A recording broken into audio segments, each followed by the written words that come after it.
Hello, my good people. Welcome back to the channel. And if you're new here, thank you so much for stopping by and joining us. I'm Luana from luanarose.com, nervous system specialist. And on my channel here, we talk about all things nervous system health, relationship health, and trauma healing. Now, in this video, I'm going to unpack in a short video the connection between misattunement and low self-worth. There's a lot of great content here on the internet and on YouTube about building self-confidence and knowing your worth. In this video, we're actually going to dive right down to the roots, to the origins of how self-worth, self-regard develop as humans. We're going to look at human development babies in this short, right to the point video. Let's get clear on some definitions of self-worth, attunement, and misattunement, so we're all on the same page. Self-worth is based on our inherent worth as a human. Simply because you were born here on this earth, you're valued, respected, and appreciated. It's not dependent or determined on your actions, the success or failures that you've had in life, or what the other people around you are doing. Dr. Daniel Siegel has this great acronym that I love called COAL, and it does a great job of reflecting our level of self-worth and self-regard, and also how we can cultivate it for ourselves if we're struggling here. So COAL basically stands for curiosity, openness, acceptance, and loving attitude or loving regard. If we are great at looking at ourselves in the mirror and looking at ourselves with curiosity, openness, acceptance, and this loving attitude, then we're most likely going to have high self-regard, high self-respect. The issue is that most folks really struggle with this, and we can feel shame, we can feel this sense of not good enough or unworthiness, and want to hide or just kind of cave in on ourselves. So COAL is a really nice way to kind of attune to checking in of where are we at with this openness, acceptance, and ultimately self-worth. Now that we're clear on self-worth, what is attunement? Attunement is when we're in sync with one another. It's when we feel seen, heard, comforted, and ultimately not alone. It's when our emotional needs are noticed, reflected, and met. And it creates this emotional sense of togetherness, solidarity, and it keeps us bonded, it keeps us together. Attunement helps us feel safe. It literally allows our physiology to function at its optimal state. So when we're being well attuned to or we're attuning to others, we feel that deep bond, that deep sense of belonging and connectedness, and our autonomic nervous system can really function at its optimal state, feeling safe in that ventral vagal physiology where we really want to be most of the time.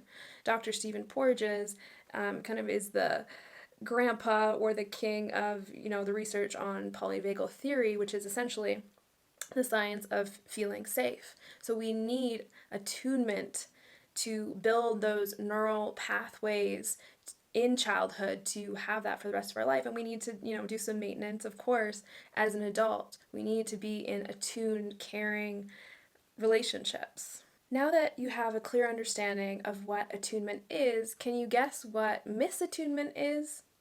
Well, it's not feeling met, not having our needs met, not having kind regard and feeling a bond and connectedness within our relational field.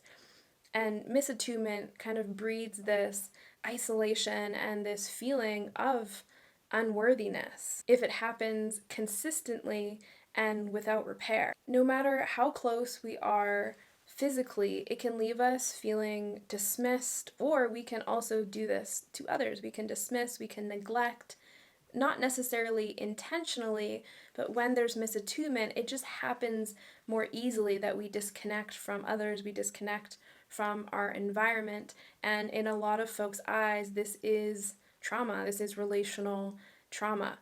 If at the very least, it's stressful on our nervous system if there's no repair and if it happens consistently. We can all relate to that extra stress that's been put onto our nervous systems during the pandemic, and even now as things ebb and flow, when so many times I remember walking in restaurants, and normally I will smile at people or the servers or the people that are around me and acknowledge their existence and meet them and see them for who they are. And there's been so many times, where we're masked up and I'm like, well, I don't know if they're smiling at me or frowning or laughing or they're sad, because if we can't see the nuances of our facial expressions, it's really hard to attune to the people around us. So there's plenty of misattunements happening in the past few years because of the state of our world, or the transitions that our world has had to go through. There's this old school video of an experiment that Dr. Ed Tronik did many, many years ago. And it's basically a little child, I would say no more than 6 months, and a mom, and they do this experiment on attunement and misattunement. And basically what happens in the video is the mom and baby are interacting with one another, they're making cooing noises, they're smiling, and mom is meeting the baby with a smile, and they're touching each other's hands and moving in this beautiful rhythm and connection and bonding. And as part of the experiment, the mom puts down her hands, turns away, and when she looks back at the baby who's, expecting this rhythmic bonding and connection to still be in flow, mom looks back and she has a flat affect. So basically that means having a stone cold response. There's no response. It basically looks like this. A deadpan face. And she's, as part of the experiment, looking at the child, and 3 things happen as the child tries to figure out what's going on. First off, the child reaches out to the mom and tries to make contact with the mom and continue on with that beautiful flow of connection that they were having. And when that doesn't work, the baby gets frustrated. You can see the complexion of the baby's face changing, her spine arches back. That's her autonomic nervous system responding to the unpleasantness of the environment and the interaction. Baby tries to push mom away, and when that doesn't happen, she starts to disconnect, look around the room to figure out what's going on, and the distress levels are rising in the baby. And thirdly, when the baby's attempts for connection and to elicit a response in her mom essentially don't work or fail, the only thing the baby can do is to match the mom. So the baby loses affect in the face and kind of does that deadpan face as well, and also disengages, so she turns her face away. Of course, in the video, in this experiment, the mom repairs after, so the mom re-engages with the baby, and there's this beautiful repair that happens, and it happens in a timely manner. So, of course, yes, there's this extra distress on the child's autonomic nervous system and being, but there's this repair after. And that's the key difference, because this video is sad, it's hard to watch. And if you resonate with it, maybe drop some hearts below, because I know lots of people can resonate with that feeling of not being met, that feeling of not being connected, even as adults today. So the key thing to note here is, if this misattunement, this mismeeting happens consistently without repair in childhood, and even as adults in our adult, lifetime, that is when that self-regard and literally that stress physiology, the child is stressed, it, is in a state of activation when it doesn't need to be, and that's when we can feel unsafe in relationships, or we just can't seem to find a sense of connection in relationships, because most likely there's misattunement that happened pretty consistently in childhood. And when we look at the baby in this video, at that age, it's pre-verbal and implicit memory. So we're not going to remember these things that happen, but if my words in this video is resonating to you to some extent, it may be that there were misattunements early on in childhood. And I've never met a person that hasn't experienced a misattunement at some point in their life. So our work here on this channel, and my hope is for everyone to learn how to notice how that feels in ourselves, in our physiology, and make those repairs, because we need to be more attuned as a society so that we can flourish, so that we can all have healthy self-regard and high self-worth and self-confidence, because the tips and tricks out here on the interwebs are great. Stand tall, put your shoulders back, walk a certain way, but the origin of self-worth comes from being met.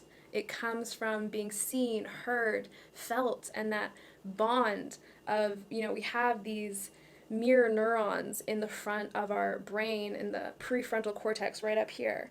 And these mirror neurons basically are cells that their one and only job, is to mirror what we see. So if you've ever spent time with a baby or even a friend that, you're excited about something, and I make a cake and I bring you the cake, I'm like, hey, look, I did this design, and it tastes like this. It's carrot cake with some lemon. I absolutely love carrot cake, and I'm excited. Those mirror neurons, if the person is attuned, they're going to meet me in the excitement. You put lemon in there, pineapple, oh my goodness, and those mirror neurons will meet me in my excitement. And that is attunement, right? If I brought my cake to someone who was misattuned, they may just dismiss or brush off my excitement and, give me a glance and be like, oh, cool, or not even say anything and just shrug it off. That would be a misattunement. So this is a very nuanced way of looking at our humanity. I would say the bottom line is it's the most important thing to understand if you're someone that cares about relationships, cares about your self-worth and your self-confidence. It's so important to understand what attunement is. So that, my good human, is the basics on how misattunement leads to low self-worth and attunement leads to high self-worth. And the bottom line is, in childhood, if we were consistently not met and we didn't have those repairs we were misattuned to, often it's likely that we may struggle with self-worth or feeling safe in connection with others. And this doesn't mean it's a life sentence. We have the ability to change our neural pathways. We have the ability to choose relationships where we do feel met. We do feel that loving, high regard and connection, and that curiosity, openness, acceptance, and a loving attitude. So if this video gives you anything, may it pique your radar for having that within yourself and also giving it to other people, and you will attract those healthy relationships into your life. And most importantly, look at yourself in the mirror and have more of a sense of attunement and high regard within the relationship you have with yourself. So if you'd like to dive deeper on this topic, you can go over to my website, luanarose.com. I have more videos over there, courses, and you can always book a private session with me if it's available. And I really appreciate that you're here. If you like this video, make sure you comment below, tell me an insight, ask me a question. I can also make another video about more examples of attunement. And make sure your post notifications are turned on, and I will see you in the next video. Thanks for being here. Take care.